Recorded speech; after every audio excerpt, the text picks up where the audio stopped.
আমাদের অনেকজনার প্রশ্ন, একটা ভালো লোক, সে কাফের, বেঈমান, সে কিন্তু ভদ্রলোক, লোকের উপকার করেছে, ক্ষতি করেছে। যেমন আমাকে এক জায়গায় প্রশ্ন দিয়েছিল, আমি এক কোনো জলসায় বলেছি সালমানকে, শাহরুখকে এদিকে মুসলমান বলা যাবে না, এই আর্টিস্ট। তো একজন বলল যে সালমান খান যেটা ইনকাম করে 100 টাকার মধ্যে 70 টাকা চ্যারিটিতে দিয়ে দেয়, বাচ্চাদের, মানুষের সেবাই দেয়। এটার জন্য কি আল্লাহ কিচ্ছু দিবে না? অবশ্যই দেবেন। কে বললে দেবে না? ভুল হচ্ছে। এই ভালো কাজটার বদলা ঈমান না আনার কারণে দুনিয়াতেই দিয়ে দেবে। লোকে সম্মান করে না, করে না? কথা বলে করে। লোকে সম্মান করে, তার ফটো মোবাইলে রেখেছে, লোকরা কাছে পেলে তার ফটো তুলে। এটার বদলা একমাত্র দুনিয়াতেই পেল, কলমা না পড়ার কারণে, ইস্তেগফার না করার কারণে পরকালে কিছুই থাকবে না। কেন? সে হচ্ছে মুশরিক, আল্লাহ ব্যতীত অপরের উপাসনা করেছে, তাই আল্লাহর কাছে মুশরিক। মুশরিকদের জন্য দোয়াও চাওয়া যাবে না, তারা কিয়ামতের দিনে জান্নাতও পাবে না, ইস্তেগফার করে কালমা পড়ে না ফিরলে। এরকম বিশিষ্ট কিছু ব্যক্তি আছে যারা অনেক ভালো কাজ করে, কিন্তু তার বদলা দুনিয়াতেই দিবে। শুনেলেন হাদিস? আমাদের পৃথিবীতে দুটো সব থেকে বড় জঙ্গল আছে এখন বর্তমান। কটা বললাম? দুটো। একটা আফ্রিকার জঙ্গল, একটা অ্যামাজনের জঙ্গল। এই দুটো জঙ্গলে এক শ্রেণীর আদিবাসী বাস করে, এক শ্রেণীর আদিবাসী, যাদের কাছে কোনো দাওয়াতই পৌঁছায়নি, কোনো ধর্মের দাওয়াত পৌঁছায়নি। হাদিসে আছে কিয়ামতের দিনে এই ধরনের মানুষটিকে আল্লাহ বলবেন, দুটো দরজা খুলবেন, একটা জান্নাতের, একটা জাহান্নামের। আল্লাহ বলবেন তোমাদের ইচ্ছা মতো দরজায় প্রবেশ করো। তারা জান্নাতে প্রবেশ করলে তারা জান্নাতি। জোরে বলুন সুবহানাল্লাহ। আল্লাহ কত সুযোগ দিয়েছে। এদের মধ্যে, আমাদের মধ্যে থেকে যাদের কাছে ধর্ম পৌঁছেছে, আমাদের মধ্যে থেকে এক শ্রেণীর লোক আছে যাদের বিনা হিসাবে জান্নাত হবে। তারা কারা? যাদের কোনো হিসেব নেওয়া হবে না। তারা হচ্ছে ম্যাড, পাগল, যারা, যাদের ব্রেন চলে গেছে, পাগল, কি বলে নিজেই জানে না, কি খায় নিজেই জানে না। এদের কোনো হিসেব হবে না। কিয়ামতের দিনে এদের জন্যও বলা হবে তোমরা জান্নাতে প্রবেশ করো। জোরে বলুন সুবহানাল্লাহ। চলুন এরপরে আগে। আল্লাহ এক নম্বর শর্ত রাখলেন, আল্লাযীনা ইউমিনুনা বিল গায়ব, না দেখে আল্লাহকে বিশ্বাসের নাম হচ্ছে ঈমান। মুসলমানদের ঈমান গুলো ধ্বংস হচ্ছে, বেঈমান কাফেররা কিভাবে ধ্বংস করছে শুনেলেন? ধ্বংস করার মূল যন্ত্রটা এই মোবাইল। কিন্তু মোবাইলে বর্তমানে এক ধরনের ফিল্ম আসছে, সেগুলো মুসলমানরা প্রচুর পরিমাণে দেখছে। কিছু যুবক, কিছু বয়স্ক লোক, কিছু মহিলা। দেখবেন এখন বর্তমানে একটা জিনিস ঘুরে বেড়াচ্ছে, সেটা হচ্ছে ইউসুফ নবীর ঘটনা। ঠিক বললাম না? ছবি দিয়ে আছে, একটা ছেলেকে ইউসুফ নবী বানিয়েছে, একটা মেয়েকে জুলেখা বানিয়েছে, একজনকে বাদশা বানিয়েছে, দিয়ে একটা ফিল্মের মতো তৈরি করে তারা ছেড়েছে। কোটি কোটি মুসলমান দেখছে। এইটা যারা দেখবে তাদের ঈমান কমজোর হবে, লেখে নিয়ে যান। আপনারা কেউ ইউসুফ নবীকে দেখেছেন? কথা বলে না। তাইলে ওই শুনেলেন, আপনার দিলটা কি বলবে ওই ছেলেটাকে দেখে? এইটা ইউসুফ নবী, এইরকম ছিল। আপনার ব্রেনে ধরে গেল এই ছেলেটা ইউসুফ নবী, কিন্তু ব্রেনে ধরা চলবে না। আল্লাহর হাবিব সাল্লাল্লাহু আলাইহি সাল্লামের কার্টুন আঁকার জন্য পৃথিবীতে উতল পাতল হয়ে গেছে। ঠিক কিনা কথা বলেন? যেহেতু নবীজিকে আমরা কেউ দেখিনি, ওই রকমই ইউসুফ নবী, যে ছেলেটাকে ইউসুফ নবী বানিয়েছে, ওই ছেলেটা কোনো পতিতালয়ের ছেলে, ওই ছেলেটা কোনো দেহ ব্যবসায়ীর ছেলে। যে মেয়েটাকে এরা বানিয়েছে, যে এই মেয়েটা জুলেখা, ওই মেয়েটা দেহ ব্যবসায়ী মেয়ে। এদের চরিত্র কি, আখলাক কি কেউ জানে না, অথচ মানুষ এদিকে ইউসুফ আর জুলেখা বলে এদের সিরিজ গুলোকে দেখছে। এটা হচ্ছে ঈমানের কমজোরি। আল্লাহ ওই জন্য কোরআনে শর্ত রেখেছে, দেখে বিশ্বাস করার নাম ঈমান নয়। আল্লাযীনা ইউমিনুনা বিল গায়ব, না দেখে আল্লাহকে বিশ্বাস করার নাম হচ্ছে ঈমান। এটা এক নম্বর। দ্বিতীয় নম্বর হচ্ছে আল্লাহকে আপনাদের দেখার ইচ্ছা আছে না নাই? কথা বলেন। আছে? সবাই বলেন আমরা দেখবো ইনশাআল্লাহ। দেখার ইচ্ছা যদি থাকে আজ থেকে পাঞ্জেগানা নামাজি হয়ে যাবেন, জোরে বলুন ইনশাআল্লাহ। আজ থেকে মুমিন হয়ে যান, ইমানের উপরে টিকে যান, হিদায়াতের উপরে আসুন। আল্লাহ তাআলা জান্নাতীদেরকে কি করবেন? সব থেকে দামি উপহার দিবেন কিয়ামতের দিনে, সেটা হচ্ছে আল্লাহর দিদার। জোরে বলুন সুবহানাল্লাহ। আল্লাহকে আমরা কেউ দেখিনি, সিজদায় পড়ে কাঁদবেন, আল্লাহ তোমার দিদারটা আমার সঙ্গে কেমন হবে, আল্লাহ তোমাকে যখন দেখবো সেই দেখাটা কেমন হবে। আমরা তো বউ দেখতে গেলে যদি বাপ এসে বলে তোর বউ দেখে এলাম, তখনই তো আমাদের ভেতরটা কেমন হয়, সালা আমার বউটা কেমন হবে, আমি কবে যাব দেখতে, মনে মনে হয় না, হয় না? ভেতরে লাড্ডু ফুটে তখন। তো ভেবে লাও যে রব তোমাকে সৃষ্টি করেছে, যার জন্য ইবাদত করছো, রাজা বান্দাগি, তিনার দিদারটা যখন হবে, কত সুন্দর দিদার হবে, কেমন হবে, চোখের পানি ফেলাও। সেই দিদারটা কেমন দিদার হতে পারে? আগে চলুন আমার মুসলমান ভাই, একটু এক নম্বর আল্লাযীনা ইউমিনুনা বিল গায়ব, দ্বিতীয় নম্বর হচ্ছে ওয়ায়ুকিমুনাস সালাহ, এবং তারা যেন পাঞ্জেগানা নামাজি হয়। সবাই 5 ওয়াক্তের নামাজ পড়বো, জোরে বলুন ইনশাআল্লাহ। খাস করে আমার যে যুবক ভাইয়েরা জলসা দিয়েছেন, তাদেরকে অনুরোধ করে যাচ্ছি, ফজর থেকে আর নামাজ কাজা করো না, তবে জলসা কামিয়া। আমাদের সমাজের লোক তো নামাজ পড়ে না, রোজা রাখে না, তার কারণ একটা মারাত্মক আছে। কি কারণ? তার কারণ আমাদের মতো মৌলবীরাই। যদি বলেন কেন? আমাদের দেশে তো 3 বোতল মদ খেয়ে মরে গেলেও মিলাদ পড়িয়ে জান্নাত পাওয়া যায়। আমি বললেই খারাপ মৌলবী? ঠিক বললাম না ভুল বললাম? গাঁজা খেয়ে মরে গেছে, গাঁজার ভাটিতে মারা গেছে, মদের ভাটিতে মারা গেছে, রাস্তায় মদ খেয়ে অ্যাক্সিডেন্ট হয়েছে বলে চিন্তা নাই, ইয়াসিন ভাইকে দাওয়াত দে। আমাকে দাওয়াত দিলেন, দেশি মুরগি দিয়ে ভাত খাইয়েছেন, আমি ঝেড়ে দুয়া চালিয়ে দিলাম। রব্বানা আতিনা ফিদ দুনিয়া, আল্লাহ তুমি আকে শহীদের মর্তবা দাও, জান্নাতুল ফিরদাউস দান করো। আমি বললাম বাবা কি করে অ্যাক্সিডেন্ট হলো? বলে হুজুর 3 বোতল মদ খেয়ে। আমরা তোবা তোবা, কাকে জান্নাতে দিলাম? ভেবে দেখুন, এই মৌলবীও আমাদের দেশে আছে। কন্টেক্ট মদিনা থেকে একজনা ফেসবুকে লিখেছে, একজন হুজুর, কি বুঝলেন কি লিখেছে জানেন?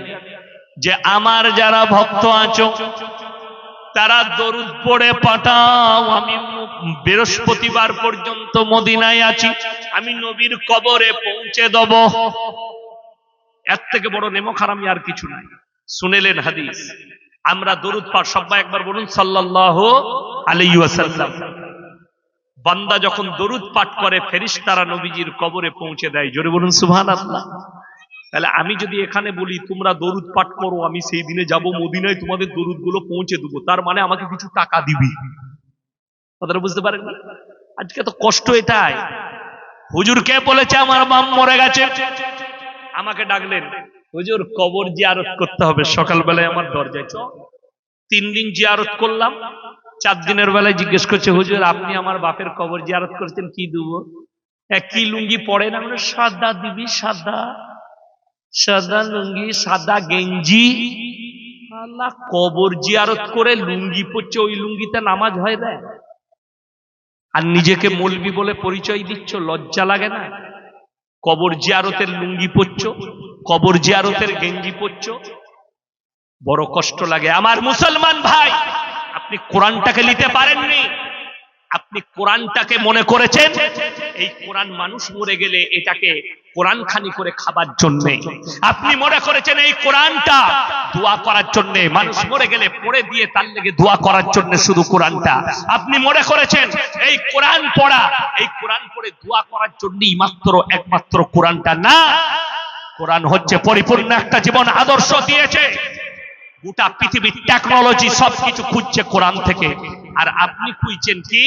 কোরআন পড়ে বাপকে জান্নাতে দিবেন, মাতালকে জান্নাতে দিবেন। আপনি খুঁজছেন কি? গাঁজাখোর গাঁজা খেয়ে মরে গেছে, গাঁজার ভাটিতে, মদের ভাটিতে মরে গেছে। আমাকে এসে বলছে মাদ্রাসার 10টা ছেলে পাঠা। কেন? বলে আমার বাপের লেগে কোরআন খানি হবে, রাতের বেলায় মিলাদ হবে। ছেলেরা কোরআন পড়ে দিলে মিলাদ। মিলাদের সময় হুজুরকে বলছে, হুজুর আমার বাপের নামে 2 খতম আছে। বলে খালারা 1 খতম, তালবিলিমরা 1 খতম, আর দুপুরে ঝেড়ে খাওয়া দাওয়া হয়েছে, তো একটু দোয়াটা করে দিব।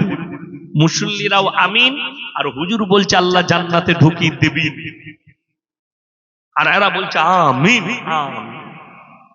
বড় কষ্ট লাগে। শুনেলেন, আমি আমার বাপের দলিল দেব না, কোন মৌলবীর আর কোন বড় হুজুরের দলিল দেব না। আল্লাহ নবী জানাবে মুহাম্মদুর রাসূলুল্লাহ, সকলে বলুন না সাল্লাল্লাহু আলাইহি ওয়াসাল্লাম। বুখারী শরীফের রওয়ায়েতে আছে, নবীজির কাছে খবর হলো, ইয়া রাসূলুল্লাহ, আপনার চাচা যান যেন মৃত্যুর শয্যায় পড়ে আছে, মারা যাবেন। নবীজি সাল্লাল্লাহু আলাইহি সাল্লাম ছুটে এলেন, চাচার হাত দুটো ধরে বললেন, ওগো চাচা, তুমি একবার কলমাটা পড়ে নাও, আমি আল্লাহর কাছে কেঁদে কেঁদে তোমার জন্য ক্ষমা চাইবো। আল্লাহর নবী চাচার মুখ থেকে উত্তর বেরিয়ে এলো, আমি যদি বার্ধক্যে কলমা পড়ি, লোকে বলবে মৃত্যু ভয়ে কলমা পড়েছে, তাই আমি কলমা পড়তে পারবো না। এটা ছিল নবীজির চাচার মুখের ভাষা। আমার আল্লাহ রাব্বুল আলামিন নবীজির কাছে আয়াত পাঠালেন, ইন্নাকা লা তাহদি মান আহবাবতা ওয়ালাকিন্নাল্লাহা ইয়াহদি মান ইয়াশা। সকলে বলুন, হিদায়াতের মালিক কে? আরো জোরে বলুন, কে? হিদায়াতের মালিক হচ্ছেন একমাত্র আল্লাহ রাব্বুল আলামিন। নিজের চাচাকে নবীজি কলমা পড়াতে পারলেন না। আল্লাহ বললেন, হে আমার নবী শোনো, হিদায়াতের দপ্তরটা আমার আল্লাহর হাতে, আমার ইচ্ছা নেই তোমার চাচা আর কলমা পড়তে পারবে না। নবীজির চোখ দিয়ে পানি এসছে, চাচা যান চলে গেলেন। আল্লাহ নবী দোয়া করতে লাগলেন, এরপরে, আল্লাহ গো, তুমি আমাকে যতদিন না নিষেধ করছো, আমি ততদিন কেঁদে কেঁদে আমার চাচার জন্য তোমার কাছে ক্ষমা চাইব।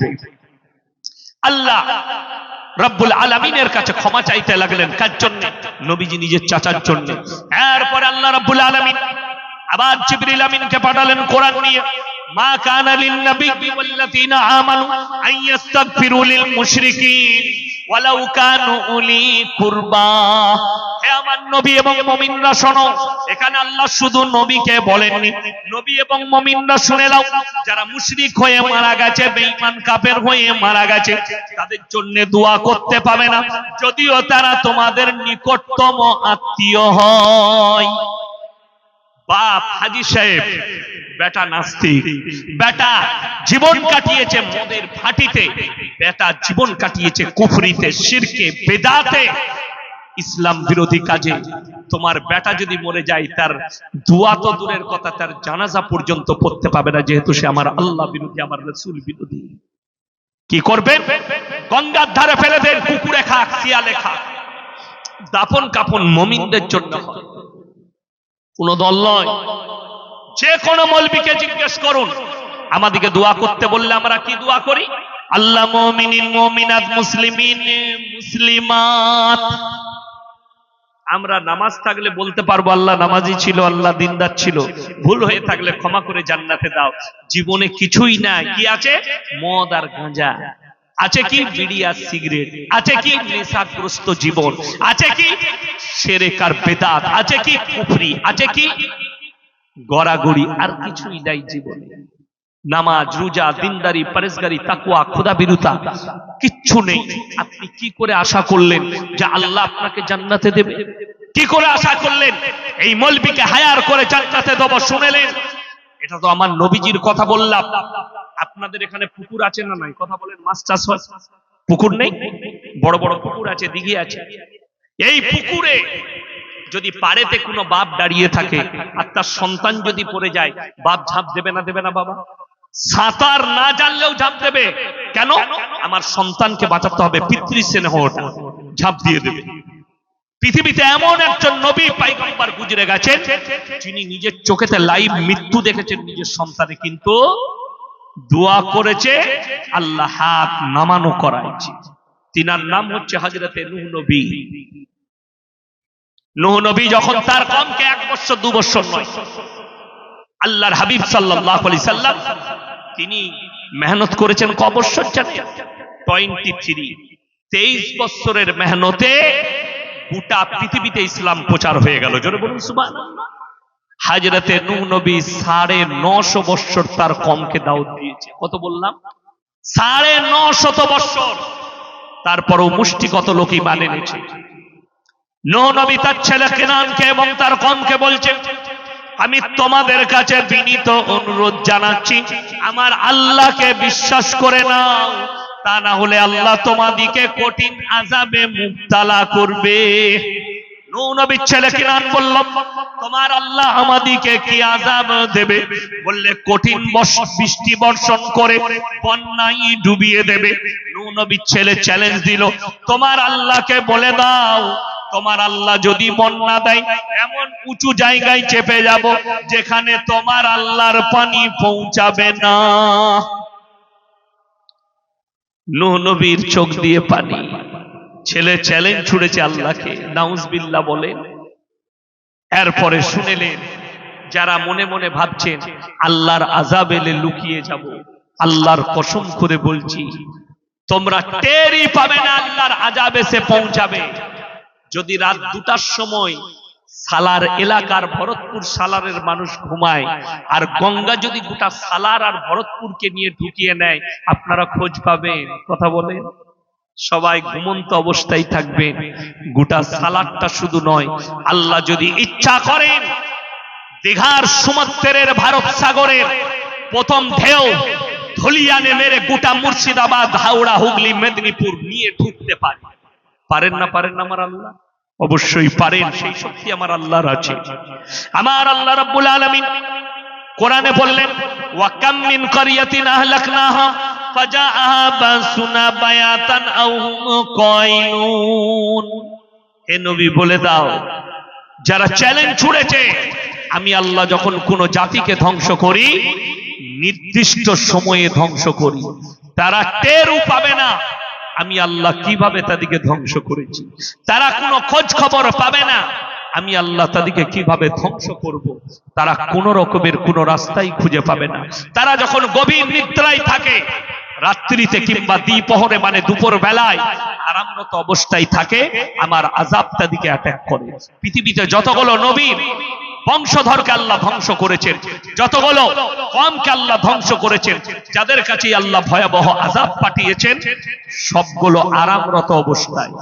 এই গত কয়েক মাস আগে দেখেছেন সিকিমে ভূমিকম্প হলো, হয়েছে না হয়নি? শুধু ভূমিকম্প নয়, সিকিমে বন্যা, পাহাড় থেকে ধস নেমে এলো, পাথর বালি পানি একসাথে নিয়ে আমাদের দেশের সেনাদের একটা ছাউনিকে নিয়ে নেমে গেল, গোটা শহরকে নিয়ে নদীতে ঢুকে গেল।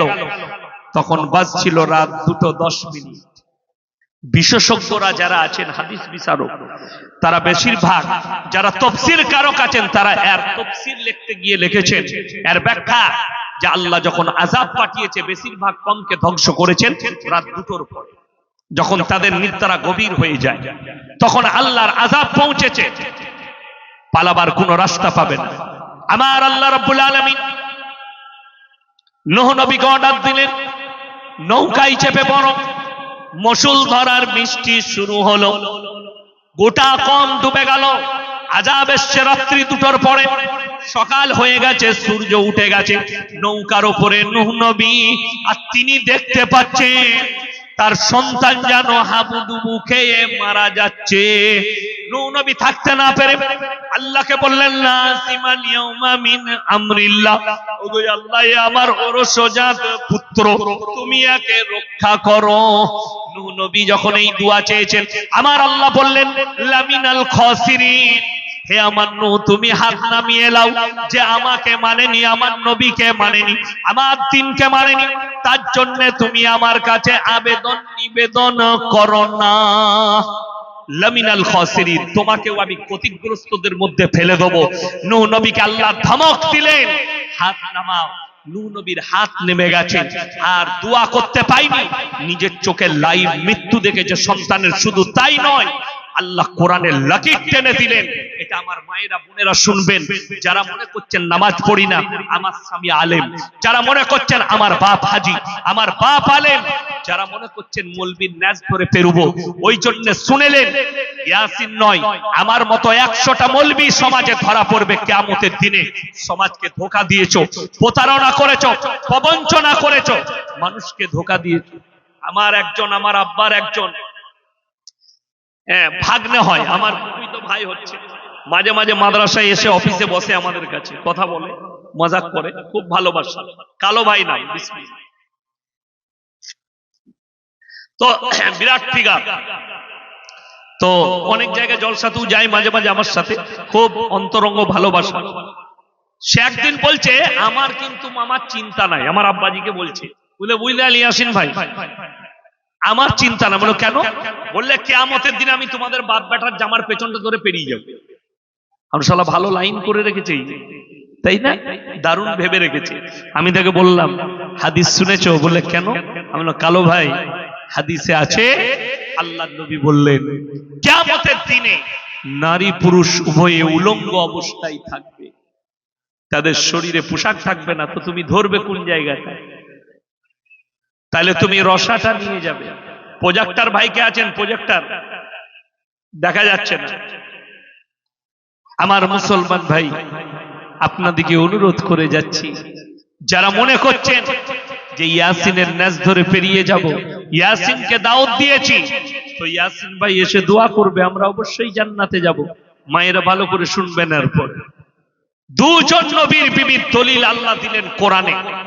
মায়েরা, এটা আপনাদের জন্য যারা ভাবছেন নামাজ পড়ি না, রোজা রাখি না, দিনদার নয়, পরেজগার নয়, তাকওয়া নাই, পরেজগারি নাই, পর্দা নাই, পুশিদা নেই, দিনের মধ্যে আছেন আর মনে মনে ভাবছেন এই মৌলবীদের দ্বারা, এই পীরদের দ্বারা, এই মুসলমানের উলামাদের দ্বারা আমরা জান্নাতের লাভ করব, জান্নাতের উত্তরাধিকারী হব।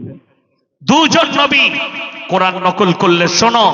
দারাবাল্লাহু মাতালাল লিল্লাযীনা কাফারু ইমরাআতা নূহিন ওয়া ইমরাআতা লূত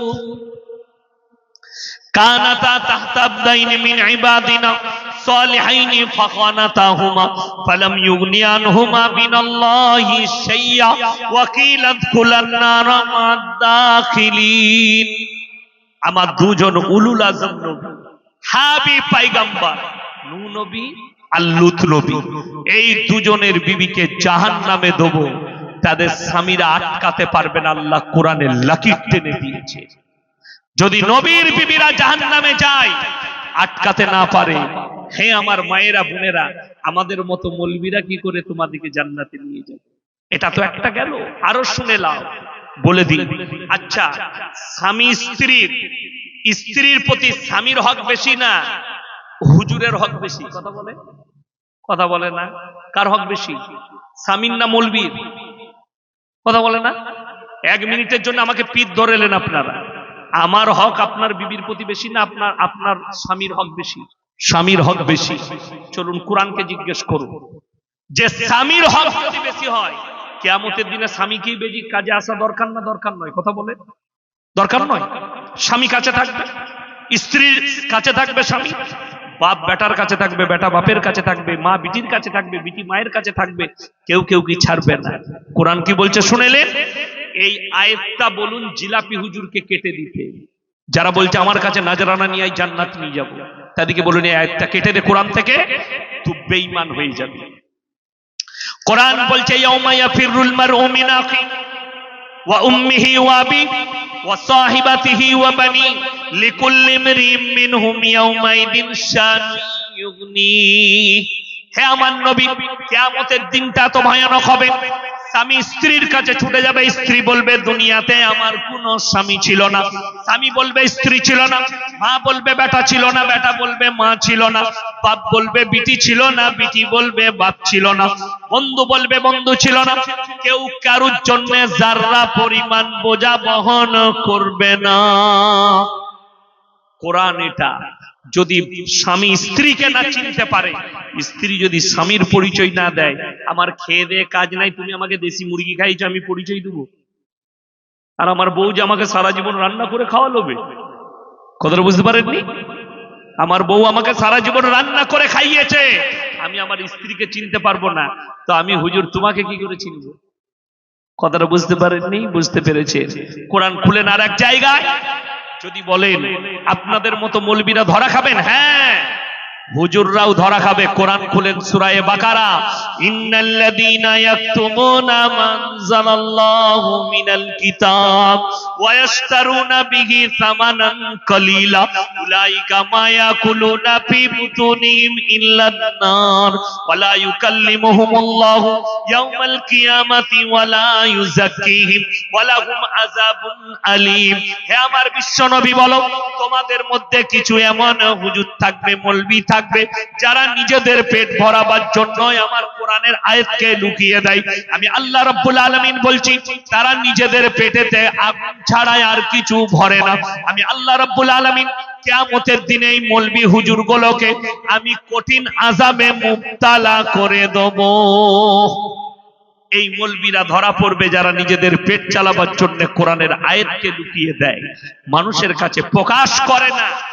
আপনাকে আমি বলে যাই, কোরআনে আছে ইন্না আউলিয়া আল্লাহি লা খাউফুন আলাইহিম ওয়া লা হুম ইয়াহজানুন। আউলিয়া শব্দের অর্থ হচ্ছে আল্লাহর বন্ধু। সবাই আজ থেকে আল্লাহর বন্ধু হবো, জোরে বলুন ইনশাআল্লাহ। আপনিও হতে পারেন, আমিও হতে পারি, সাধারণ মানুষ। যারা আমল ভালো করবে তারাই আল্লাহর বন্ধু হবে। আর আল্লাহ কোরআনে বললেন ইন্না আউলিয়া আল্লাহি লা খাউফুন আলাইহিম ওয়া লা হুম ইয়াহজানুন। যারা আমার বন্ধু হবে তাদের দুনিয়া এবং পরকাল কোনো জায়গায় কোনো চিন্তার কারণ নেই, জোরে বলুন সুবহানাল্লাহ। আল্লাহর বন্ধু হতে হবে। আমাকে গত এই 2-3 সপ্তাহ আগে একজন ফোন করেছিল, ফোন করে বলছে আরে হুজুর আপনি পীর বিরোধী মৌলবি। আমি বললাম ভুল বলছো, আমি সিস্টেম বিরোধী মৌলবি, আমি পীর বিরোধী নয়। বলে তাই? বললে হ্যাঁ। বলছে আচ্ছা তুমি কি কোনো পীর ধরেছো? আমি বললাম আমার পীর আমার বাপ। কথা বলেন, বাপের থেকে বড় পীর কেউ আছে? নাই, আমার বাপ হচ্ছে সব থেকে বড় পীর। বলে তাই? হ্যাঁ। আমি বললাম আমাকে বলছে শোনো তুমি মূর্খই আসি, গাছে চাপতে গেলে ডাল ধরে চাপতে হয়, তুমি বিনা ডালে গাছে চাপতে পারবে না। তো তুমি পীর না ধরলে আল্লাহকে পাবে কি করে? পীর ধরে ধরে যেতে হবে। আমরা তাই নাকি? আমি তাকে বললাম বাবা যদি আমি ডাব গাছে চাপি কি ধরবো? কথাটা বুঝতে পেরেছেন না পারেনি? ডাব গাছে ডাল আছে? ডাল নাই। ডাল ডাব গাছে চাপলে ডাল লাগে না, খেজুর গাছে চাপলে ডাল লাগে না। এই মূর্খর জানা নাই যে ডাব গাছে চাপবেই আছি। যদি বলেন হুজুর দলিল দেন, আমি এটা তো উদাহরণ দিলাম, দলিলটার পর শোনো। ডাইরেক্ট আল্লাহকে যদি পেতে চাও আল্লাহ সূরা সিজদায় বললেন তাতাজাফা জুনুবুহুম আনিল মাদাজি ইয়াদউনা রাব্বাহুম খাউফান ওয়া তামআ। আমার নবীজি বিশ্ব নবীর হাদিস, যার নামাজ নাই তার ইসলাম নেই। আপনার জীবনে নামাজ আসেনি, আপনার মধ্যে ইসলাম নেই, এটা লিখে নিয়ে যান। গোটা পৃথিবীর মৌলবীকে যদি পিঠ ধরেন, আপনার জীবনে যদি নামাজ থাকে আপনার মধ্যে ইসলাম আসেনি। আর আপনাকে পার করাবার ক্ষমতা পৃথিবীর কোনো বেটা মৌলবীর নাই। যদি আপনার জীবনে নামাজ, রোজা, দিনদারি, তাকওয়া, পরহেজগারি না আসে, আমার আল্লাহ কোরআনে এটাই ইশারা করলেন যারা আমাকে ডাইরেক্ট সম্পর্ক করতে চায় তারা রাতের অন্ধকারে যখন পৃথিবীর সবাই নিদ্রায় যাবে, নিরালায় তুমি তখন নামাজের পাটিতে এসে তাহাজ্জুদের নামাজ পড়ো, আমার কাছে কান্নাকাটি করো, ডাইরেক্ট আল্লাহর সঙ্গে সম্পর্ক হবে। জোরে বলুন সুবহানাল্লাহ। ছেলেরা যখন প্রেম করে, ছেলে মেয়ে কোথায় করে জানেন? অরিজিনাল যে প্রেমটা, সেই প্রেমটা কিন্তু মানুষের কাছে সবারই সামনে প্রকাশ করে। কথা বলে কেউ করে, কেউ করে না। অরিজিনাল প্রেমটা প্রকাশ হয় নিরালায়। প্রেমিক প্রেমিকের বাড়িতে আছে নিজের কামরায়, প্রেমিকা আছে নিজের কামরায়, রাতের অন্ধকারে সবাই ঘুমিয়ে গেছে, ফোন লাগিয়ে দিয়েছে, তোমাকে না পেলে মরে যাবো, না পেলে কানতে লাগে। এই প্রেমটাই কিন্তু অরিজিনাল প্রেম, ঠিক কি না? কথা বলে ওই কান্নাটা রিয়েল কান্না, অন্তরের কান্না, ওটাই আসল ভালোবাসা। আপনি যদি আল্লাহকে পেতে চান, আল্লাহ কোরআনে বললেন তাতাজাফা জুনুবুহুম আনিল মাদাজি ইয়াদউনা রাব্বাহুম খাউফান ওয়া তামা। পৃথিবীর সবাই যখন নিদ্রায় যাবে, যারা আমাকে ভালোবাসে, আমার সঙ্গে প্রেম করতে চায়, তারা নামাজের পাটিতে এসে তাহাজ্জুদের নামাজে দাঁড়িয়ে কান্নাকাটি করবে, আমার আল্লাহর সঙ্গে ডাইরেক্ট সম্পর্ক হবে। জোরে বলুন সুবহানাল্লাহ। আমার মুসলমান ভাই, এরপরে আগে চলুন আপনাদেরকে বলি, সবাই নামাজি হবেন। জোরে বলুন ইনশাআল্লাহ। 5 ওয়াক্তের নামাজ, পাইকারি নামাজ কেউ পড়বেন। আমাদের সমাজের লোক পাইকারি নামাজ বেশি পড়ে। নামাজ মানে শুনেলেন, আমার নবী বিশ্ব নবী বললেন ফাইন্নাহু ইয়ারাক। তোমরা যখন নামাজে দাঁড়াবে মনে মনে ভাববে আমি আল্লাহকে দেখতে পাই বা না পাই, আমার আল্লাহ আমাকে অবশ্যই দেখছেন। জোরে বলুন সুবহানাল্লাহ। এটা মনে মনে ভাববেন, আল্লাহ আমি আল্লাহকে দেখতে পাই বা না পাই, আমার আল্লাহ আমাকে অবশ্যই দেখছেন। দিয়ে নামাজে দাঁড়ান, তবে নামাজে মনোযোগ আসবে। তা না হলে নামাজে মাছি তাড়ানোই হবে, মশা মারাই হবে। নামাজ এমন হয় আমাদের বড় কষ্ট লাগে। আসরের নামাজ পড়বে, বাজারে দোকান আছে, যেমনি আজান হয়েছে, আমাদের দেশের লোক আজান হলে মসজিদে যায় না, একামত দিলে মসজিদে প্রবেশ করে। তারা আবার চায়ের দোকানে বড় বড় ফতোয়া ঝাড়ে। একামত হলে তারা মসজিদে প্রবেশ করে, আর তাকবীর হচ্ছে আল্লাহু আকবার আল্লাহু আকবার আল্লাহু আকবার আল্লাহু আকবার, তখন ছুটে ও একামত হয়ে গেছে, তাড়াতাড়ি আল্লাহ। আর মনে পড়ছে না দোকানে চাবি লাগাইছি না লাগাই, তা নামাজটা কেমন হবে? দোকান আর নামাজ একসাথে, কথাটা বুঝতে পারেননি? আর নামাজও চলবে, খালি মনে মনে করবে শালা কেউ খুলে বার করবে না তো, কেউ চুরি করবে না তো, নামাজটা অত সুন্দর হবে বলুন? নামাজ, চোর, দোকান একসাথে ভেজাল। আর নবীজি সাল্লাল্লাহু আলাইহি সাল্লামের হাদিস, তোমরা যখন আল্লাহর ইবাদতে মশগুল হবে, পৃথিবীর সব হাজতকে সেরে তারপরে নামাজে দাঁড়াও। হাজতকে শেষ করে দাও, হাজতকে সেরে নাও। আপনি আসরের নামাজ পড়বেন, মসজিদে ঢুকবেন, পায়খানা লেগেছে হালকা, আপনি বললেন দেখি আগে নামাজটা পড়িনি তারপরে হাত দিয়ে দাঁড়িয়ে গেছে, ইমাম সাহেব লম্বা সূরা ধরে দিয়েছে, 3 রাকাতে, 4র্থ রাকাতে দাঁড়িয়ে খালি এরকম করছে, তখন ছাড়ে। কি বুঝলেন? নামাজ আর পায়খানা একসাথে। এই নামাজ আমরা মৌলবীরা পড়ি না। আমাদের দেশের ছেলেরা এত নেমো খারাপ, শবে বরাতের রাতে নামাজ পড়ে। আমাদের দেশের কিছু ছেলে পড়ে না, পড়ে রাত জাগরণ করে শবে বরাতে। হাওড়া, হুগলি, মেদিনীপুর, আমাদের বর্ধমান টাউনশিপের ছেলেরা বেশি। এমনি পুরো বছর নামাজ পড়ে না, কিন্তু আতর লাগিয়ে সারা বছর। আপনি বোম্বেতে যান, কিছু ছেলে আছে পুরো সপ্তাহ গাঁজা মদ খাবে, কিন্তু কালকে কি বার? শুক্রবার। জুম্মার দিনে ফজরের পরে হজরত আতর লাগিয়ে ফাঁস কাতারে বসে, বসে না? বসে না? ফাঁস কাতারে বসে সে কি করে? তসবিহ করে, তেলাওয়াত করে, তসবিহ, সুবহানাল্লাহ সুবহানাল্লাহ, ফাঁস কাতারে। কিন্তু মাল পুরো সপ্তাহ মদ খায়, পুরো সপ্তাহ গাঁজা খায়। এ মাল কিছু আছে তো আমাদের শবে বরাতের নতুন মুসল্লিরা, ওইগুলো হচ্ছে নতুন মাল। পুরো বৎসর নামাজ নাই, খালি শবে বরাতে দেখতে পাবেন হাওড়া, হুগলি, মেদিনীপুরে সাদা জামা, সাদা পাঞ্জাবি, আর সারা রাত খালি মুখেতে গুটকা, চা খাচ্ছে, গুটকা খাচ্ছে, হারামখোর। আর একবার করে গিয়ে কবরে গিয়ে কবর জিয়ারত করছে। কি বুঝলেন? পুরো রাত হয়ে গেল, আবার সকালবেলায় চায়ের দোকানে বলছে হুজুর মসজিদের ইমাম সাহেব তো সারা রাত ঘুমাচ্ছিল। ইমাম সাহেব সারা রাত ঘুমিয়েছে, নামাজ পড়েনি। ইমাম সাহেব দেখলে আল্লাহ কি বিপদে পড়েছে, তুই সারা রাত কেন, তুই সারা জিন্দেগি যদি ওই শবে বরাত পালন করিস, ইমাম তোর মতো নামাজ পড়ে না। ইমামের 4 রাকাত তাহাজ্জুদের নামাজ তোর 400 রাকাতের থেকেও বেশি। কেন? তোর মতো পাইকারি নামাজ পড়ে না। এই সারা রাত এক কেদলি চা নিয়ে গেছে ফিলাসে করে, নামাজ পড়বে নিয়ে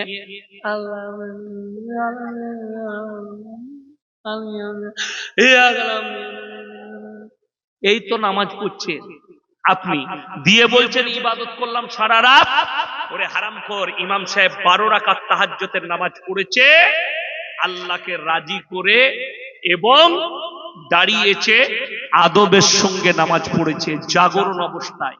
আমি বলে যাচ্ছি 8 রাকাত তারাবি তাহাজ্জুদ পড়ুন, 12 রাকাত পড়ুন, চোখ যেন খোলা থাকে, অন্তর যেন আল্লাহর সঙ্গে মহাব্বতে মিশে, সেই নামাজটাই কামিয়াব।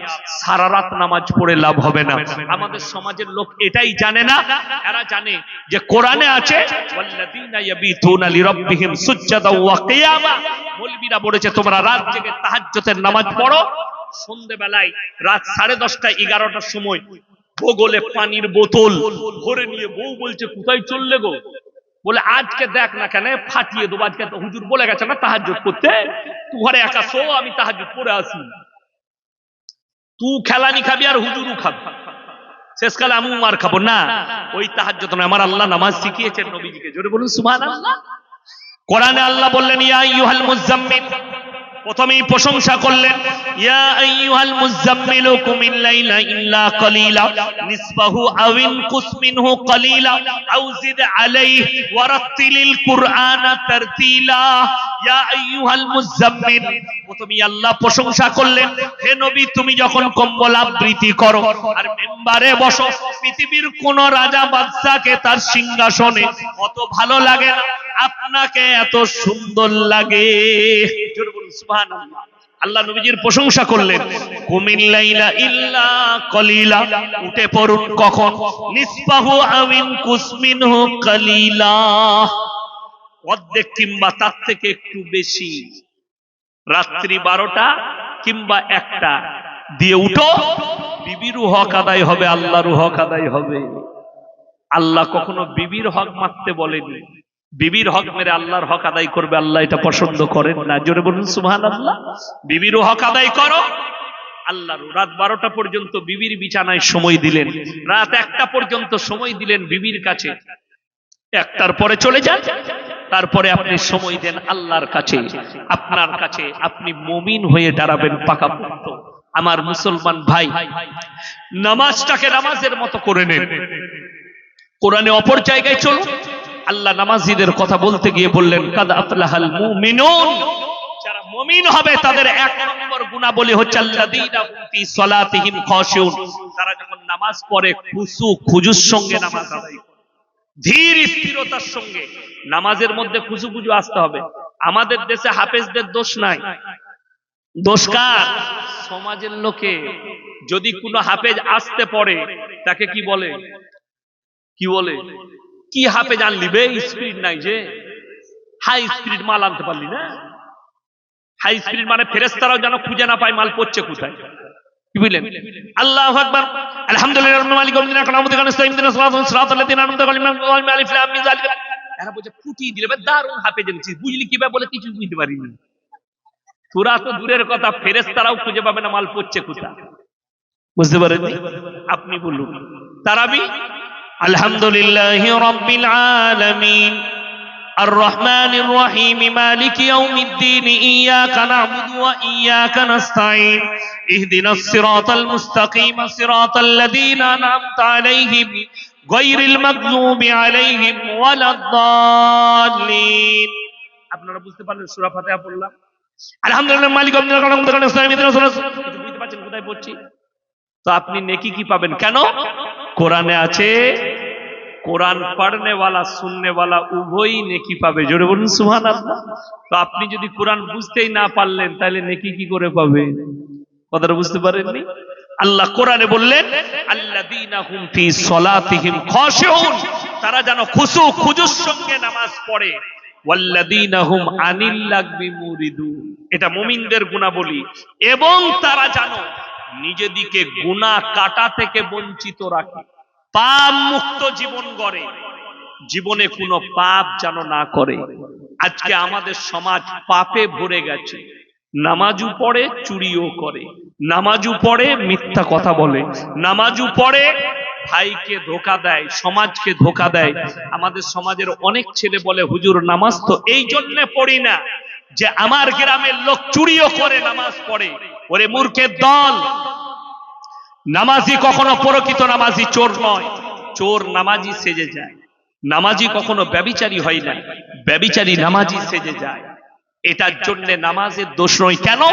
কেউ যদি আল্লাহর কসম হৃদয় থেকে নিজের পরিবর্তনের নিয়তে যদি নামাজে দাঁড়ায়, কোরআন বলছে ইন্নাস সালাতা তানহা আনিল ফাহশাই ওয়াল মুনকার, নিশ্চয়ই নামাজ এমন একটা ইবাদত মানুষকে খারাপ কাজ থেকে সরিয়ে ভালো কাজের দিকে নিয়ে যায়। জোরে বলুন সুবহানাল্লাহ।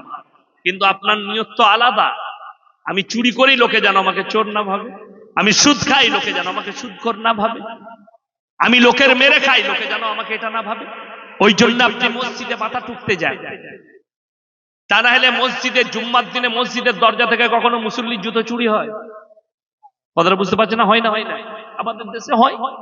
শুধু তাই নয়, এটা নয়, এই সাপ্তাহিক মুসল্লি নয়, বলে দিই 5 ওয়াক্তের এমন কিছু মুসল্লি আছে প্রত্যেক গ্রামে, শুধু আপনাদের গ্রামে নয়, গোটা পশ্চিম বাংলার সব গ্রামে একটা করে মসজিদের, প্রত্যেকটা গ্রামে ফজরের নামাজের পরে একটা করে চায়ের দোকান খুলে যায়। ঠিক বললাম না ভুল বললাম? প্রত্যেক গ্রামে একটা করে চায়ের দোকান। আর সেখানে বসে কারা? ফজরের নামাজের পরে মুসল্লিরা। সব ফাঁস কাতারের মাল কটা বসে, তসবিহ হাতে আছে, আর ওইখানে বসে ইমাম থেকে শুরু করে মুয়াজ্জিন থেকে শুরু করে গোটা দেশের লোকের গীবত ওরা করে। আমি বললি খারাপ মৌলবি, বাস্তব বলছি। গোটা দেশের লোকের কার বেটি বেরিয়ে গেছে, কে ধরা পড়েছে, কে পালিয়ে গেছে, ইমাম কি করে পেদে দিয়েছে, ইমামের পায়জামাটা কেমন ছিল, টুপিটা কেমন ছিল, ওই গিবদ ওইখানে চলে। হাদিসে আছে তুমি মরা ভাইয়ের গোশত খাওয়ার সমান পাপ করছো। আরে ফজরের নামাজ পড়লে মসজিদে, তুমি যদি ইমানদার হও নামাজ পড়ে বাড়িতে চলে যাও। বিবি যদি কোরআন তেলাওয়াত করে, বিবি যদি নামাজে ব্যস্ত থাকে, তাসবিতে ব্যস্ত থাকে, আল্লাহ যদি তোমাকে শক্তি দেয়, 2 কাপ চা নিজের হাতে বানাও, 1 কাপ বিবিকে দাও, 1 কাপ নিজে খাও।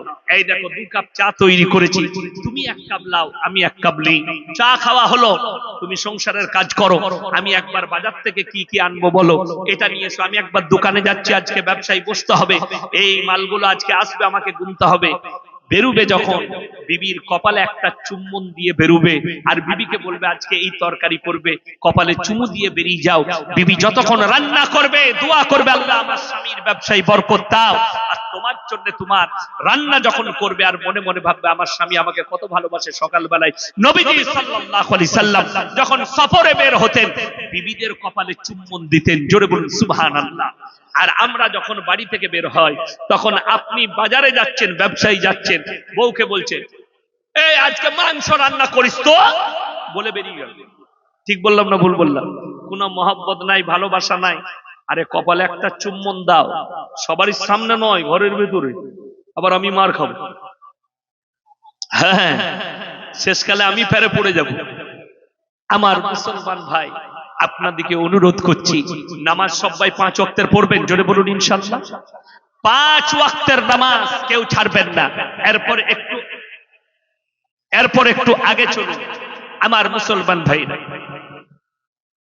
ওয়াল্লাযীনা ইউমিনুনা বিমা ওয়া মিম্মা রাযাকনাহুম ইউনফিকুন, এবং আমি আল্লাহ যে রিজক দান করেছি সেখান থেকে তারা যেন ব্যয় করে।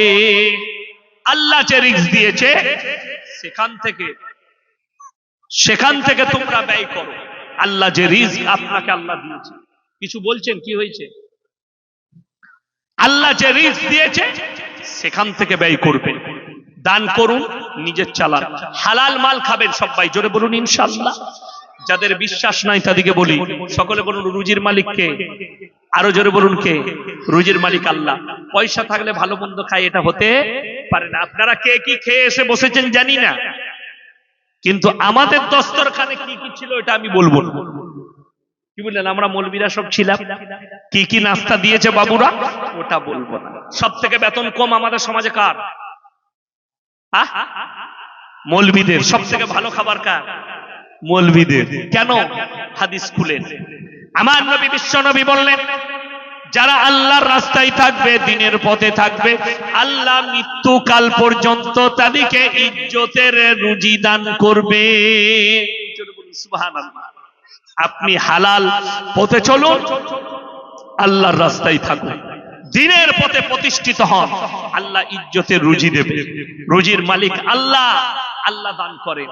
হযরতে মারিয়াম নিজেকে গৃহবন্দী করেছেন, তার কাছে খাবার আসছে জান্নাত থেকে খাঞ্চা আসছে। হযরতে জাকারিয়া বলছেন, ক্বালা ইয়া মারইয়াম আন্না লাকি হাদা, ওগো মারইয়াম এই ভালো মন্দ খাবার দাবার তোমার কাছে কোথা থেকে আসছে?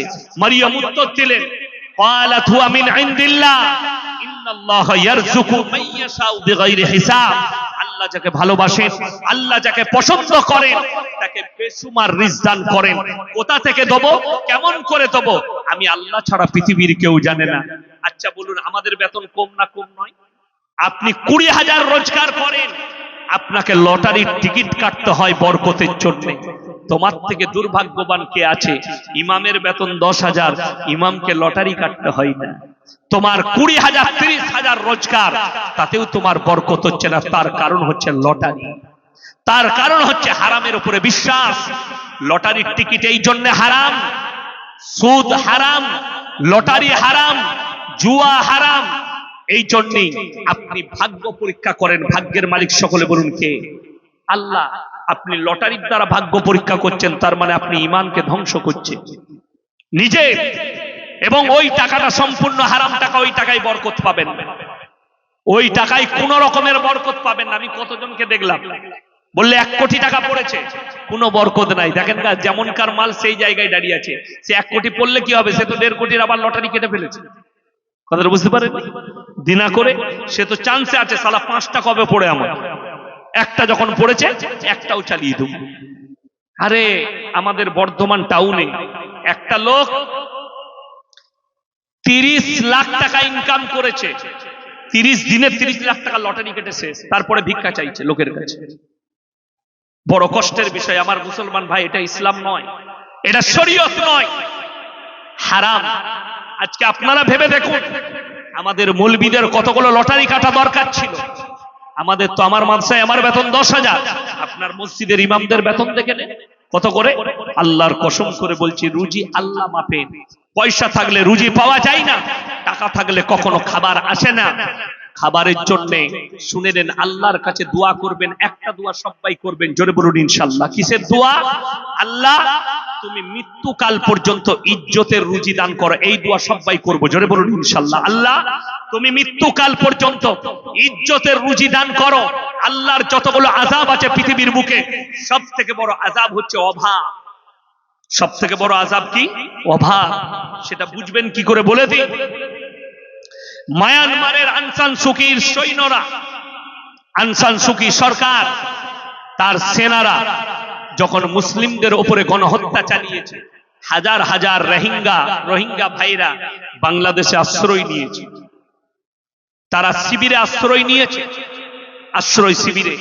সেখানে পেটের জন্য খবর পাওয়া গেছে বাংলাদেশ থেকে, পেটের জন্য, নিজের পেটের দায়ে তারা নিজেদের শরীর পর্যন্ত বিক্রি করেছে। বলুন নাউজুবিল্লাহ।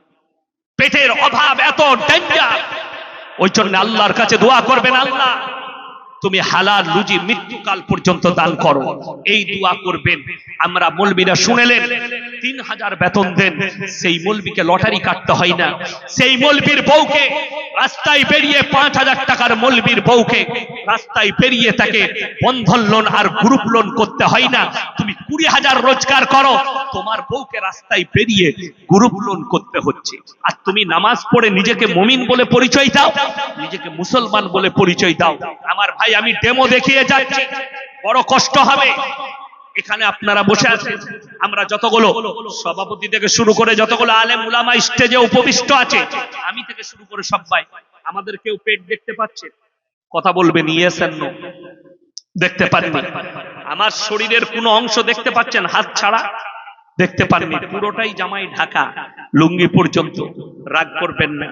সকাল বেলায় সালার বাজারে যাবেন বউকে নিয়ে, আপনার শরীরে ফুল হাত শার্ট, ফুল প্যান্ট পরেছেন, আপনার শরীরের অংশ দেখা যায় না। পেছনে বউকে বসিয়েছেন শাড়ি পরিয়ে, বউয়ের প্যাট বেরিয়ে আছে আর পিঠটাও বেরিয়ে আছে। আমি বললে খারাপ বলবি? যাকে ঢাকা দরকার ছিল তাকে তুমি খুলে দিলে, আর জোরের সময় নামাজ পড়ে এসে বলবে আমি মুমিন। কোথা থেকে এই আদর্শ পেলে? মায়েরা শোনো, কোরআন হচ্ছে ওয়াদরিব খুমুরিহিন আলা জুনুবিহিন। হে নারী, তুমি পর্দা নির্ধারিত করো, কোনদিন তোমরা ধর্ষিতা হবে না, লাঞ্ছিত হবে না। আজকে আপনার ঘরে বরকত উঠে যাওয়ার কারণ, আপনার ঘরে বেহায়াইপনা চলে এসেছে, বেপরদাই চলে এসেছে, ইসলাম বিরোধী কাজে আপনার সমাজ ভরে গেছে, যার কারণে আপনার ঘরে বরকত নেই। আপনাকে উদাহরণ দিচ্ছি, এক্সাম্পল, খুব ভালো করে মনোযোগ সহকারে শুনবেন। কথাটার মধ্যে অনেক বড় লজিক লুকিয়ে আছে, আমি লজিকটাও খুলে দেব। ইনি আর আমি দু বন্ধু। ক বন্ধু বললাম? বন্ধু হয় না? হয় না? ধরলেন আমরা খুব ঘনিষ্ঠ বন্ধু, মানে অন্তরের বন্ধু। ইনি আর আমি ইয়ারকি মারি একে অপরের সঙ্গে। ইয়ারকি হয় না? হয় না? বন্ধু বন্ধুতে ক্লাস ফ্রেন্ড, আমারও অনেক ক্লাস ফ্রেন্ড আছে, তাদের সঙ্গে আমার ইয়ারকি পোস্টামি হয়। ইনি আমার ক্লাস ফ্রেন্ড। ইনি আমাকে বলছেন, একদিন দুজনা বসে আছি, তো ইনি ইয়ারকি মেরে বলছে, ইয়াসিন ভাই তোমার বইয়ের ব্লাউজের সাইজ কত? আচ্ছা, আপনারা ইমানদারির সঙ্গে বলুন, এই কথাটা বলার পরে ইনার সাথে আমার সম্পর্ক থাকবে না শেষ হবে? কথা বলেন, শেষ হয়ে যাবে। কেন? ইনি এত খারাপ কথা আমাকে বললো যে তোর বইয়ের ব্লাউজের সাইজ কত। এটাতে আমি দুঃখ পেলাম, এটাতে আমি বেদনা পেলাম আমার মুসলমান ভাই। অথচ বাজারে আমাদের বউরা গিয়ে পর পুরুষকে জিজ্ঞেস করছে যে বাবা ভাই আমার একটা 32 সাইজের ব্লাউজ বার করেন তো। তোর বউ গিয়ে সাইজ বলছে, ওটাতে তোর লজ্জা লাগেনি, তোর বন্ধু বলেছে তাতে তোর ক্ষতি হলো। কথাটা বুঝাতে পারলাম?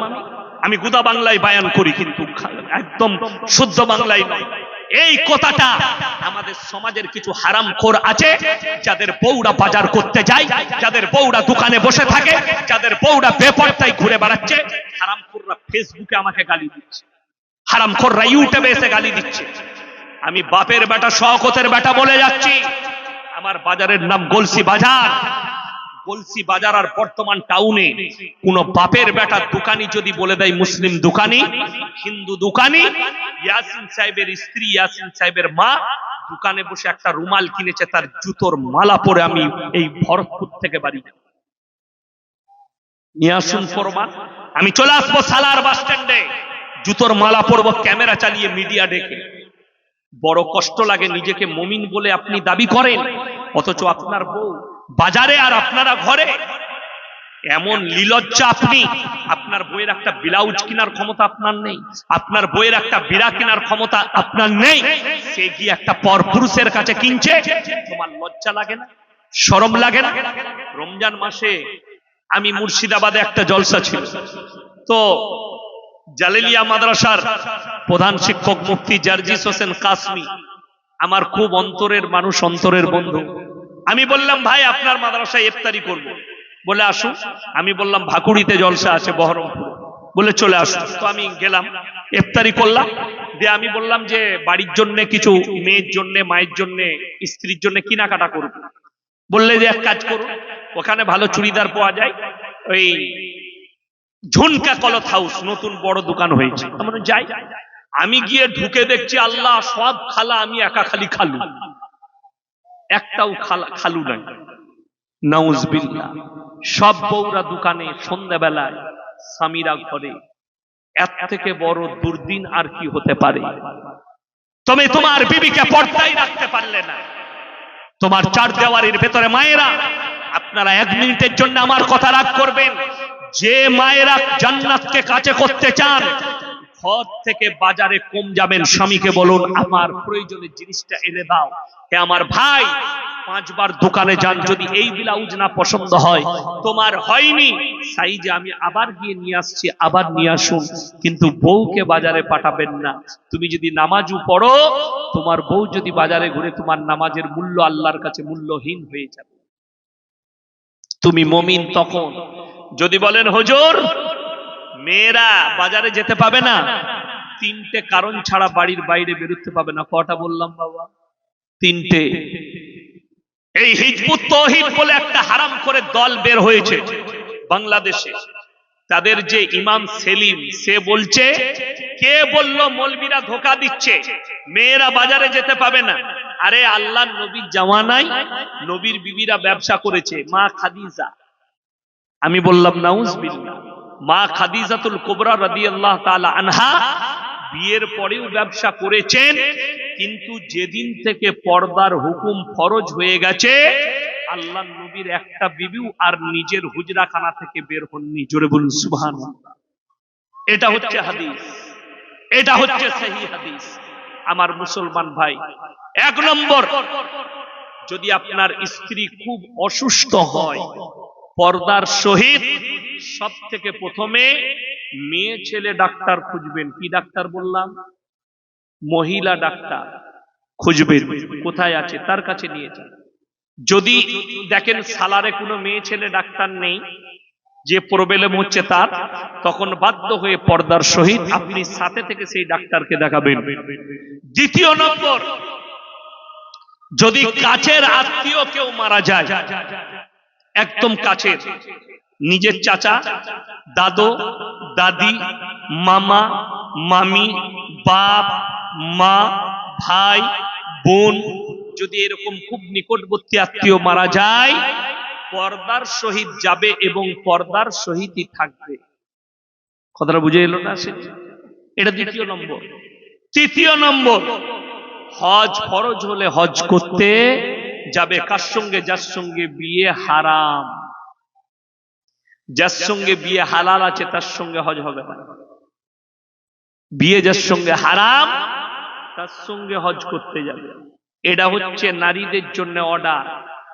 কোরআন বলছে, আপনি বলবেন অনেক মেয়েরা চাকরি করছে, যে চাকরি করছে বেপর্দায় গিয়ে সে বুঝে করবে। যেমন আপনাদেরকে বলে দিই, আপনারা দেখতে পান মৌলবীরা জলসা করে পয়সা নিচ্ছে, এটার ফতোয়া আপনি আনতে যান মুফতিদের কাছে। মৌলবীরা জলসা করে রেট করে পয়সা নিচ্ছে, এটার ফতোয়া নিতে যান। আপনি বলুন তো, ঘুষ নিয়ে যে মাস্টাররা চাকরি নিয়েছে সেই চাকরির পয়সাটা হালাল হবে না হারাম? ওই ফতোয়াটা মুফতির কাছে লাও। আমি শওকতের বেটা চ্যালেঞ্জ দিয়ে বলে গেলাম, ওই যারা ঘুষ দিয়ে চাকরি নিয়ে চাকরি করছে তাদের পুরো জিন্দেগির কামাইটাই হারাম। কোন বাপের বেটা মুফতি যদি হালাল বলে দেয় যে না, সে ঘুষ দিয়ে চাকরি নিলেও সেই চাকরিটা হালাল, আমি তার জুতোর মালা পরব। ঘুষ নেওয়াটাও হারাম, দেওয়াটাও হারাম। আমাদের জাস্টিস গাঙ্গুলি, যিনি হাইকোর্টের জজ, আর একজন মেয়ে ছেলে আছে, তার নামটা আমার মনে পড়ছে না, এই দুজন অনেকগুলো চাকরি বাতিল করেছে। আমি তো জাস্টিস গঙ্গোপাধ্যায়কে স্যালুট জানাবো। যতগুলো চাকরি বাতিল করেছে এই হারামখোররা সব ঘুষ দিয়ে চাকরি নিয়েছিল। শুনেলেন, এদের মধ্যে মুসলিম যারা থাকবে, যারা ঘুষ দিয়ে চাকরি নিয়েছে, ঘুষ দেওয়াটাও হারাম, নেওয়াটাও হারাম। যতদিন ইনকাম করেছে হারাম ইনকাম করেছে। যাও দারুল উলুমে ফতোয়া লাও, দেওবন্দে ফতোয়া লাও, কোন মুফতির কাছে ফতোয়া নিবে লাও। ঘুষ দেওয়াটাও হারাম, নেওয়াটাও হারাম। তুমি চাকরি করেছো ঘুষ দিয়ে। বড় কষ্ট লাগে, এখনকার লোকরা তো বিটির লিগে বর খুঁজে চাকরিজীবী ছেলে চায়, তাই না? যতজন চাকরিজীবী ছেলেদিকে বিয়ে দিল, এখন তারা ইন্দুরমারা বিষ খুঁজে খুঁজে বেড়াচ্ছে। চাকরি সব বাতিল হয়েছে, কি করবি কর, কোথায় যাবি যা। শুনেলেন, আমি বলে যাচ্ছি, যারা মেয়ের বিয়ে দিবেন সর্বপ্রথম দেখবেন ছেলেটা দিনদার কিনা। কথাটা বুঝে এসছে না? সে দিনদার কিনা এটা দেখবেন সর্বপ্রথম। ছেলেটার মধ্যে হালাল কামাই আছে কিনা এটা দেখবেন। ছেলেটা সৎ কিনা দেখবেন। এইগুলো গুণ করবেন যে ছেলেটা 5 ওয়াক্তের নামাজি কিনা। আমাদের সমাজের লোক গুণ করে ছেলেটার ইনকাম মাসিক কত। ঠিক বললাম না ভুল বললাম? ওই জন্য তোমার বিটির কপালে দুঃখ নেমে আসে। ওই জন্য আমার মায়েরা শুনেলেন, বড় কষ্ট লাগে। মেয়েদের একটা খারাপ গুণ আছে, মেয়েরা যখন নিজের মেয়ের বিয়ে দেয় জিজ্ঞেস করে ছেলে কি করে, ছেলের কামাই কত, ঠিক কিনা? কোন ছেলের বাপ জিজ্ঞেস করে তোমার মেয়ের কত টাকা সম্পত্তি আছে? কথা বলেন না, জিজ্ঞেস করে না। মেয়ে যেন দিনদার হয়, মেয়ে যেন সুন্দরী হয়, মেয়ে যেন পরেজগার হয়, মেয়ে যেন ভালো হয়। ঠিক বললাম না ভুল বললাম? কেউ কিন্তু জিজ্ঞেস করে না কত কি সম্পত্তি আছে, কত টাকা আছে মেয়ে আমার ছেলের বিয়ে দিলে। এরপরে এক একটা হারামখোর আছে যারা বেটার বিয়েতে পড়লে, যেমন আপনাদের মুর্শিদাবাদে মোটরসাইকেল না দিলে, অ্যাপাচি গাড়ি না দিলে বিয়েই হবে না। ঠিক বললাম না ভুল বললাম? হ্যাঁ, বিয়ে হলেই অ্যাপাচি গাড়ি লাগবে। আরে বড় কষ্ট লাগে। শুনেলেন, যারা বেটার বিয়েতে মেয়ের বাবাকে কষ্ট দাও, যারা বিয়েতে পড়লে, সেই বিয়েতে যতগুলো পনের পয়সায় খাবার দাবার হয়, খারাপ খাবারগুলো হারাম। অ্যাভয়েড করুন ওই জায়গা থেকে। যে বিয়েতে গান বাজনা হয়, আমি তো পশ্চিম বাংলার সমস্ত উলামা সমাজকে, ইমাম অ্যাসোসিয়েশনকে, ইমাম সংগঠন যতগুলো আছেন, তাদের সদস্য যারা আছে, সেক্রেটারি আছে, অনুরোধ করব, উত্তরপ্রদেশ তেলেঙ্গানার মতো পশ্চিম বাংলার উলামারা এক স্টেজে এসে, যে মুসলিম সমাজ হারামখোর নিজের ছেলে মেয়ের বিয়েতে গান বাজনা করবে, কোন লিবে, তার নিকাহ কেউ কোনো মৌলবি পড়িও না। এই স্টেপ যদি পশ্চিম বাংলার মৌলবিরা নিয়ে নেয়, অটোমেটিক মাল কটা জব্দ হবে। ঠিক বললাম না ভুল বললাম? জব্দ কেন নয়? আরে ইয়াসিন বিয়ে পড়াবে না তো কি হয়েছে, আমি আছি, আমাকে ডাকবে, আমি পড়ি। ওই জন্য সে দেখলে সালা ইয়াসিন হারাম বললি বা গান বাজনাকে, এই তো আমি হুজুর পেয়েছি একটা ভালো, ই তো পড়িয়ে দিচ্ছে। কষ্ট লাগে। আমি আমার নিজের আত্মীয়র বিয়েতে গাড়ি থেকে গেট খুলে যখনই দেখেছি গান বাজনা চলছে, গেট থেকে একটা পা নেমেছে, পাটা উঠে গেল, গেট লেগে গেল, আর নামি।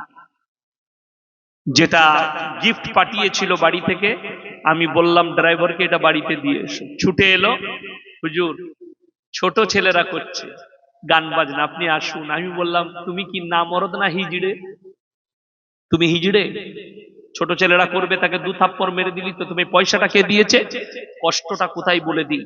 আপনি 5,000 টাকা 10,000 টাকা খরচ করে হারামখোর ডিজে নিয়ে এসে ড্যান্স করছে আর রং মাখছে, হারামখোররা রং খেলছে। অথচ ইমামকে বিয়ে পড়ানো 1000 টাকা দিতে গেলে এদের কলজেটা ফেটে যায়, লজ্জাও নেই, শরম। তুমি নিজেকে মুমিন বলো? তোমার মতো নেমক হারাম কেউ নেই, তোমার মতো প্রতারক কেউ নেই। বেটা বিটির বিয়েতে গান বাজনা করো, নাচ করো, দেহ ব্যবসায়ীদের মতো ড্যান্স করছে মুসলিম মেয়েরা বিয়েতে, মনে হচ্ছে এরা দেহ ব্যবসায়ী, দেহ ব্যবসায়ীর মতো ড্যান্স করছে, বক্স নিয়েছে। অথচ ইমামকে 500 টাকা, ইমাম সাহেব যদি বলে হ্যাঁ গো 500 টাকার আর যুগ আছে দেখি 1000 টাকা দিলে ভালো হতো, হারামখোর চায়ের দোকানের সমালোচনা করে, আরে ইমামকে তো রাখা যাবে না জানিস, আমাদের বিয়েতে সালা 1000 টাকা চেয়ে নিয়েছে বে, আর তুই হারামখোর হবে গান বাজালি, তো তোকে কি করে গায়ে রেখেছে বে, তোকে জুতো মেরে বার করলো না? আমরা মৌলবীরা বললে খারাপ, আমি ইয়াসিন বলে যাচ্ছি এই জন্যে আমার চাকরি যাবার ভয় নাই। আমার চাকরি যাবার ভয় আছে? ভয় নাই। যদি বলেন হুজুর এইসব বয়ান করবেন না, স্টেজ থেকে নামবো, গাড়ি রেডি আছে, পয়সা পেড আছে, পালিয়ে যাবো, পুরো বুঝে লিগা, কিন্তু আমি আমার জায়গায় স্ট্যান্ড থাকবো। কথা শুনলে শোনো, নাহলে ছেড়ে দাও, গাড়ি চাপবো, পালিয়ে যাব। আমার চাকরি যাবার ভয় নাই। স্বর্ণহাটির লোক দাওয়াত দিবে না, পাশের গ্রামে আর একজন কেউ দাওয়াত দিবে, সেখানে বলবো, কিন্তু নিজের জায়গা থেকে লড়বো না। তোমার ইমাম হক কথা বললে ইমামকে তাড়িয়ে দাও, ইয়াসিন হক কথা বললে তোমাকে ভালো লাগে, আরে ইয়াসিনের মতো বক্তাই নাই, হক কথা ছাড়া বলে না। ইয়াসিন বললে হক কথা, তোমার ইমামকে হক বলতে দিয়েছে? ইমাম সুদের বয়ান করলে তারপরের দিন ইমামের পেছনে লেগে যায়, ওকে মসজিদ থেকে তারা সুদের বয়ান করেছে। আমি সুদ হারাম বললাম, একবার যদি 1 টাকা কেউ সুদ খায়, হাদিসে আছে নিজের মায়ের সঙ্গে 36 বার জিনা করার সমান গুনাহ হবে। কোন বাপের বেটা সুদখোর আছেন, আসুন তো স্টেজে, আমার কলার ধরবেন, আমার জুতো রেডি আছে তার জন্য, তোর মুখে জুতো মারবো, গাড়ি চেপে পারি, আমার কলার ধরতে পারবি না। আমি সুদ হারাম বলেছি হাদিস থেকে, কোরআন থেকে হারাম বলেছি। তোমার ইমাম বললে ইমামকে তাড়িয়ে দাও, ইয়াসিন বললে সামনে কথা বলার তোমার হিম্মত নাই। তুমি আল্লাহকে ভয় করো না, ইয়াসিনকে ভয় করো। তুমি ইমামকে ভয় করো না, আল্লাহকে ভয় করো। এটাই কষ্টের বিষয়। ইমামরাও হক কথা বলতে পারে, তোমরা হক কথা বলার অধিকার দাওনি। আমি বলে দিচ্ছি আমার বর্তমান জেলার কথা, রমজান মাসে মাইয়াত বাড়িতে খানা রান্না হয়েছে, জানাজার ময়দানে এলান হচ্ছে যে যারা মাইয়াত বাড়িতে এসেছেন জানাজা পড়ে মাটি দিয়ে খানা খেয়ে যাবেন। ইমাম সাহেব বলেছে ডাইরেক্ট, এই এলান করাটা ইসলামের জন্য বৈধ নয় রমজান মাসে। সকালবেলায় ইমামকে মসজিদের মাতওয়াল্লি, মসজিদের সেক্রেটারিরা তাড়িয়েছে। আমি বলে যাচ্ছি, এরা যদি তাহাজ্জুদ গুজার হয়, এই সেক্রেটারির পাছাকে ফাটাবে ফেরেশতারা কবরে যাওয়া। এই যদি 100 বার হজ করে আসে, কেন ইমাম হক কথা বলেছে। আপনাকে সালারে দেখিয়ে দিই মুসলমান কতটা নেমো খারাপ। কালকে আমি মালদাতে জঙ্গিপুর থেকে বাড়ি ফিরেছি, পরশু ছিলাম দিনাজপুর। তো মালদার একটা আপনার ডাঙ্গা বলে জায়গা আছে, সেখানে একটা চায়ের দোকান আছে। কত চা বিক্রি করে জানেন সারাদিনে? 3000 কাপ। কত হাফ করলাম? 3000 কাপ চা। সেই চা গোটা মুর্শিদাবাদ জেলায় কোথাও না। আমি যত জায়গায় খেয়েছি পশ্চিম বাংলায় সেরা চা ওইখানে। আমাকে খুব ভালোবাসে, চায়ের পয়সা নিতে চায় না, আমি জোর করে দিই। তো সেই চায়ের দোকানিকে জিজ্ঞেস করলাম, ভাই রমজান মাসে আপনার কত বিক্রি হয়? আমি কেন জিজ্ঞেস করেছি জানেন? আমি এই জন্যই যে রমজান মাসে আর দোকান খোলা থাকে না, বন্ধ থাকে দেখি। তিনি বললেন, হুজুর রমজান মাসে আমি 4:30টার পরে ইফতারির সময় থেকে আমি দোকান খুলি, মাত্র 3 ঘন্টা দোকান খোলা থাকে, ইফতারি থেকে রাত 9টা পর্যন্ত। কটা? 9টা। তারাবি শুরু হবার আগে পর্যন্ত 3 ঘন্টায় 1 ডেকচি আমি চা বিক্রি করি দুধের। যা ইনকাম হয় আল্লাহ অতই বরকত দেয়। জোরে বলুন না সুবহানাল্লাহ। বাকি পুরো সারাদিন আমার দোকান বন্ধ, রমজান মাসে দোকান খুলি না। এই হচ্ছে হালাল ব্যবসায়ী। সালারে দেখিয়ে দেবো হারামখোর মুসলিম দোকানিগুলো কাপড় টাঙ্গিয়ে বেরোজগার দিকে ঘরের ভেতরে খাওয়াচ্ছে। ঠিক বললাম না ভুল বললাম? আপনি চলুন, শুধু সালারের খবর আমি জানি না, আমার বর্তমানে চলুন। মুসলিম দোকানিরা পর্দা টাঙিয়ে বেরোজগার দিকে হারামখোর দিকে খাওয়াচ্ছে ভেতরে, ওই ইনকামটাও হারাম। লেখে নিয়ে যা। এই কথাটা ইমাম বললে সালারের দোকানিরা ইমাম সাহেবকে ধরে নিয়ে যাবে। ঠিক বললাম না ভুল বললাম? ইয়াসিন বলেছে আমার কিছুই করতে পারবি না, কিছুই করতে পারবি না। আমার যদি কলারটাও ধরিস আল্লাহর কসম আমি আমার জায়গায় স্ট্যান্ড থাকবো, আমি সরবো না আমার ভাষা থেকে। কেন? আমার চাকরি যাবার ভয় নেই, ইমামকে তাড়িয়ে দিবি। এটার জন্য বলছি স্ট্রং হ। নাস্তিক যদি মারা যায়, ইমাম যদি নামাজ জানাজার নামাজ যদি না পড়ায়, যে লোকটা নাস্তিক ছিল, এই মতওয়াল্লি নামাজি সেক্রেটারি এই হারামখোররা ইমামকে তাড়াবে, আর নিজেদেরকে মুমিন বলে পরিচয় দেয়। আল্লাহ তাআলা আমার ভাই আমাদের সকলকে কবুল করুক, জোরে বলুন আল্লাহুম্মা আমিন। আমাদের জলসাকে আল্লাহ কবুল করুক, আমাদের সকলকে আল্লাহ ঈমানের উপরে টিকিয়ে দেখ, জোরে বলুন আল্লাহুম্মা আমিন। আল্লাহ আমাদেরকে হকের উপরে টিকিয়ে দেখ, দ্বীনের উপরে টিকা। সবাই নিয়ত করুন আমরা আলেমদের সংস্পর্শে থাকবো, জোরে বলুন ইনশাআল্লাহুল আজিজ। ইমামদিকে ইজ্জত দেন, ইমাম হচ্ছে গ্রামের মাথা, ইমামকে ইজ্জত দেন, ইমামকে পাওয়ার দেন। যারা মসজিদ কমিটি মতওয়াল্লি আছেন, যে আপনি হক কথা বলবেন সমাজে যেটা অন্যায় হবে, এটার কারণে জানেন ইমামকে হক বলতে না দেওয়ার কারণে অনেক সমাজের মুসলমান লোকের বউকে নিয়ে পালিয়ে এসে ঘর করছে, ইমাম বলতে গেলে তার কলারটা ধরবে, অথচ অবৈধ সম্পর্ক রেখে মুসলিম সমাজে বসবাস করছে। আল্লাহ আমাদের সকলকে হেফাজত করুক, আমিন। ওয়া আখিরু দাওয়ানা আনিল হামদুলিল্লাহি রাব্বিল আলামিন। সবাই দরুদ শরীফ পড়ুন। আল্লাহুম্মা সাল্লি আলা মুহাম্মাদিন ওয়া আলা আলি মুহাম্মাদ কামা সাল্লাইতা আলা ইব্রাহিম ওয়া আলা আলি ইব্রাহিম ইন্নাকা হামিদুম মাজিদ। আল্লাহুম্মা বারিক আলা মুহাম্মাদিন ওয়া আলা আলি মুহাম্মাদ কামা বারাকতা আলা ইব্রাহিম ওয়া আলা আলি ইব্রাহিম ইন্নাকা হামিদুম মাজিদ। রব্বানা আতিনা ফিদ দুনিয়া হাসানাহ ওয়া ফিল আখিরাতি হাসানাহ ওয়া কিনা আযাবান নার। রব্বানা লা তুযিগ কুলুবানা বা'দা ইদ হাদাইতানা ওয়া হাব লানা মিন লাদুনকা রাহমা ইন্নাকা আনতাল ওয়াহ্হাব। ইয়া আল্লাহ আমরা গুনাহগার, খাতাকার, বদকার, সিয়াকার, গুনাহকে maaf করে দাও, খাতাকে দরগুজার করে দাও। আমাদের সকলকে তুমি পরেজগার, মুত্তাকি, দিনদার বানিয়ে দাও, তোমার দ্বীনের প্রতি পরিচালিত করে নাও। আমরা অসহায় আর দুর্বল ভিখারির মতো হাত দুটো তুলে ধরেছি, তুমি আমাদের হাতকে ফিরিয়ে দিও না।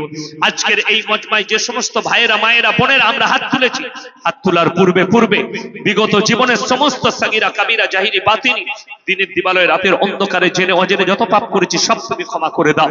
আমাদের পূর্বপুরুষ যারা দুনিয়া থেকে চলে গেছে তাদের কবরের দিকে জান্নাতুল ফিরদৌসের দরজা খুলে দাও। আমরা যখন দুনিয়া থেকে যাব আল্লাহ তুমি কালমার সঙ্গে খাতমা নসিব করো, কিয়ামতের ময়দানকে আসান করে দিও। তোমার রাসূলের হাতে হাউজে কাউসার তুমি দান করো, তোমার রাসূলের পাশে বসার তুমি তৌফিক দান করো।